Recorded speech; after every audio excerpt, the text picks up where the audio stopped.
Bonjour à toutes et bienvenue à cette nouvelle rencontre FSE. Aujourd'hui, je suis super contente de vous présenter ma nouvelle collègue avec qui je vais avoir la joie d'animer un nouveau groupe de soutien qu'on a décidé de lancer ensemble à Montréal. Donc, je vous présente ma collaboratrice Sophie. Bonjour. Bonjour. Puis, Sophie, je vais te laisser expliquer aux femmes qui nous écoutent comment on s'est rencontrés. Oui, certainement. Donc moi, je fais partie d'un groupe qui s'appelle l'Accord féministe et qui travaille sur un ouvrage de référence en santé des femmes. Et dans cette réalisation, on cherche à rencontrer d'autres groupes et d'autres associations pour recueillir des témoignages et du vécu. Et en particulier, cette fois-là, c'était du vécu de la part de femmes sans enfants. Et donc, ça m'a donné l'occasion de rencontrer Catherine Emmanuel. Eh oui. Et en fait, quand on s'est parlé, Sophie et moi, on a réalisé qu'effectivement, on était deux femmes sans enfants par circonstance et que les deux, on avait un background de thérapeute et tu sais, qu'on était particulièrement touchés par les existences de ces femmes-là, puis qu'on avait envie de mettre nos forces en commun pour créer un groupe de soutien en vrai, donc pas en Zoom, on retourne en vrai, on sort du virtuel, puis c'est un groupe qu'on vous présente pour vous accompagner dans votre deuil de la maternité. Donc, moi, j'aimerais savoir, Sophie, c'est quoi ta vision? Quelle vision tu as pour ce groupe-là? Comment tu le vois, ce groupe-là? En fait, je le vois vraiment comme un espace de parole assez libre qui permet de se rendre compte qu'on n'est pas seul à vivre les mêmes choses quand on est sans enfant par circonstance. Et donc, briser un certain isolement, créer des liens de solidarité et pouvoir vraiment échanger une parole sur ce qui nous touche et les enjeux qu'on traverse dans cette situation-là, surtout dans le cadre d'une société où on a peu l'occasion d'en parler ou bien les autres attendent beaucoup qu'on tourne la page. Oui, oui. Une société où, tu sais, le deuil est un peu malmené. On s'attend à ce que tout deuil se fasse hyper rapidement, alors que c'est un processus qui peut s'étaler sur plusieurs mois, voire même plusieurs années. Donc, c'est presque une attente, en fait, c'est une attente irréaliste qu'on pose sur la plupart des gens, quel que soit le deuil qu'ils traversent. Et toi, Puis Catherine? oui, ben c'est ça. Moi, en fait, là, c'est sûr que le groupe, je veux que ça soit, je le vois comme un lieu où enfin les femmes peuvent dire: «Ah oui, toi aussi tu vis ça comme ça, je pensais que j'étais la seule à vivre ça». Qu'elles puissent trouver une résonance. Je veux que ça soit, je le vois comme un lieu où on peut exprimer enfin des émotions qui sont vraiment tabous dans notre société, comme puis particulièrement liées au deuil de la maternité. Tu sais, je sais qu'il y a beaucoup de femmes qui vivent des émotions comme de la honte, de la jalousie. Les femmes se sentent souvent inférieures aux femmes qui sont mères et se comparent beaucoup à elles aussi. Puis c'est souvent difficile d'exprimer ces émotions-là à des proches ou des amis parce que ben, c'est des émotions qui sont comme perçues comme qu'on ne devrait pas avoir ou pas bonnes. Donc, moi, je trouve ça super important de laisser une place à ces émotions-là. Je trouve qu'il n'y en a pas beaucoup de place dans notre société pour se permettre de vivre ces sentiments-là. Euh, un autre point qui est important pour moi, c'est quand les gens me consultent, les femmes me consultent en thérapie, elles viennent souvent valider si elles sont normales. Elles ont souvent l'impression qu'elles sont bizarres, dysfonctionnelles, brisées, et surtout leur façon de vivre et de prendre les choses est pas normal.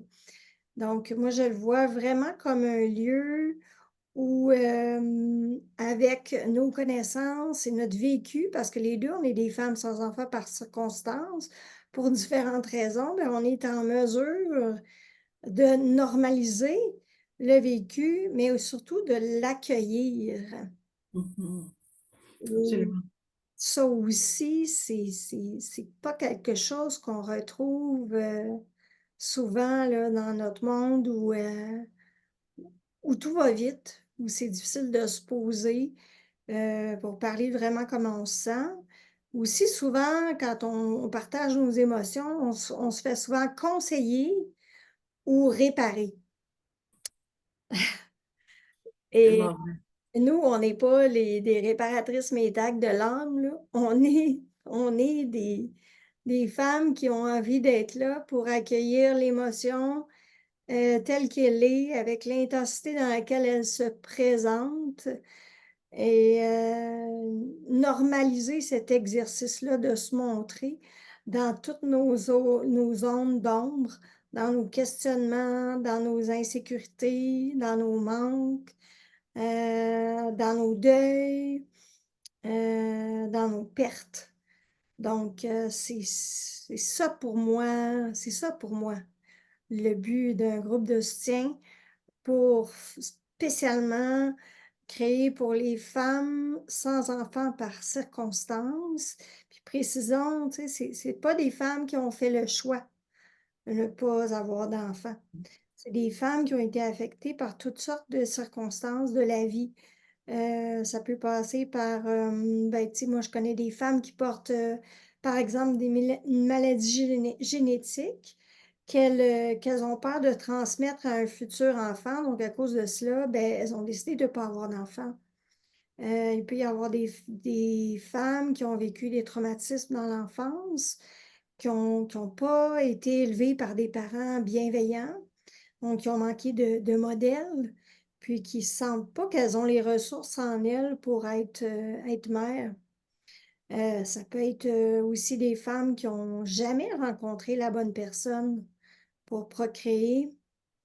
Ça peut être aussi des femmes qui ont eu un diagnostic d'infertilité et pour qui adopter ou avoir recours au traitement, de procréation assistée, mais pour qui c'était pas une option, de passer par ces routes-là. Donc, on voit qu'il y a beaucoup de cas de figure, hein, qui peuvent nous amener vers cette route, ce chemin de vie sans enfant par circonstance. Mhm.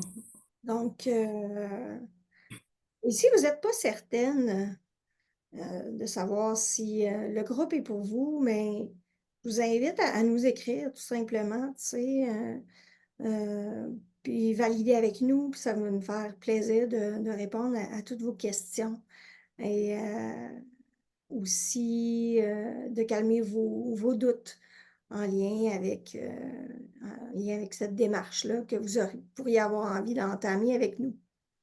Donc, en fait, si on regarde plus précisément comment ça va se dérouler, les séances, alors, ça va être un parcours que vous allez faire avec nous de 10 séances qui vont se passer du 30 octobre au 5 décembre.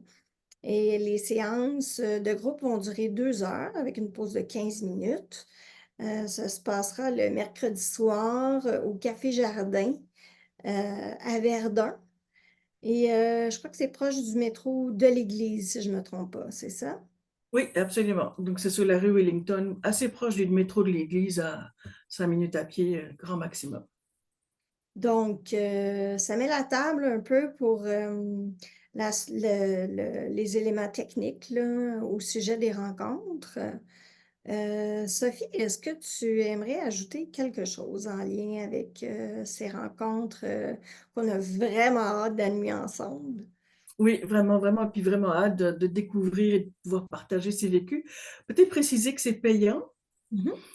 Et donc, on a pensé que pour l'ensemble des 10 séances, c'était 400 $. Mhm. Donc, ça donne une réalité de 40 $ par séance. Mais on vous demanderait en fait de pouvoir payer les séances avant de commencer pour faciliter et, je dirais, concrétiser un engagement pour les 10 séances. C'est un cercle fermé, un groupe fermé. Donc, donc voilà, un groupe fermé, ça veut dire qu'on commence avec les personnes qui sont là et il n'y a pas de personnes qui se rajoutent en cours de route. Si c'est sûr que si on a un empêchement, on a un empêchement, bien entendu, mais voilà, ce qu'on vous propose, c'est vraiment un engagement de 10 séances. Et puis, ce qu'on vous propose également, du coup, c'est cette sécurité du groupe pour qu'on Oui. puisse ensemble se partager et se dire. Mais oui, puis, tu sais, en terminant, j'avais envie, tu sais, qu'on partage peut-être un peu plus de notre histoire à chacune pour terminer cette rencontre ensemble. Ben moi, juste pour raconter un peu mon histoire, si jamais vous ne me connaissez pas, je suis une femme sans enfant par circonstance et j'ai appris à l'âge de 14 ans que j'étais en ménopause précoce, donc que je ne pourrais jamais avoir d'enfant biologiquement. Donc, si j'avais voulu avoir des enfants, j'aurais dû avoir recours au don d'ovules ou procéder à une adoption. Et ça n'a jamais été un désir pour moi. Dès que j'ai eu mon diagnostic, étrangement, je me suis dit, ben moi, je vais faire le deuil. Donc, je l'ai su dès le départ que j'allais faire le deuil de la maternité. Et bon, suite à ça, il y a eu tout un processus de deuil qui m'a amené à la création de mon site femmesansenfants.com. Et après plusieurs années à bloguer, à rencontrer être en contact avec des femmes sans enfants à travers le monde, j'ai décidé de faire des études pour devenir thérapeute en relation d'aide. J'ai été formée au Centre de relations d'aide de Montréal. Et c'est important de dire aussi, ce qui fait partie de mon identité de femme, ben, je suis une femme hétérosexuelle et je suis actuellement célibataire. Donc, ça dresse un peu mon portrait. Et De toi? mon côté, oui, de mon côté, mais en fait, pour moi, le fait d'avoir des enfants, c'était vraiment un projet de couple. Et puis, ben, le couple ne s'est jamais présenté au moment où c'était pour moi possible d'avoir des enfants. Donc, par circonstance de la vie, effectivement, je suis également une femme sans enfants. Moi, j'étais à Bruxelles et j'avais fait une formation d'abord à l'écoute du malade pour faire des accompagnements en fin de vie qui m'a amenée en fait à devenir psychothérapeute. Mon titre n'a pas suivi mon immigration, donc ici je fais de la relation d'aide, des thérapies, c'est ça, de la relation d'aide, pardon. Et alors je voulais ajouter à ça que donc personnellement je suis dans un couple lesbien, donc voilà. Ben voilà, ça met la table, ça vous permet de nous connaître un peu mieux. Et ben, en terminant, ça va nous faire extrêmement plaisir. Ça va être même un privilège Oui, absolument. chance de vous accompagner, Femmes sans enfants par circonstance, en deuil de la maternité à Montréal dès cet automne. Donc, si vous voulez de plus amples informations, vous pouvez m'écrire à cedelilletra à hotmail.com et je me ferai un plaisir de répondre à toutes vos questions. Sinon, Alors, j'ai vu qu'il y avait aussi un formulaire d'inscription sur ton site oui, via le blog. Et donc oui, là, c'était encore le plus simple également. tout à En tout cas, fait. on a bien hâte de vous rencontrer. Pour moi aussi. Donc, à bientôt. À bientôt.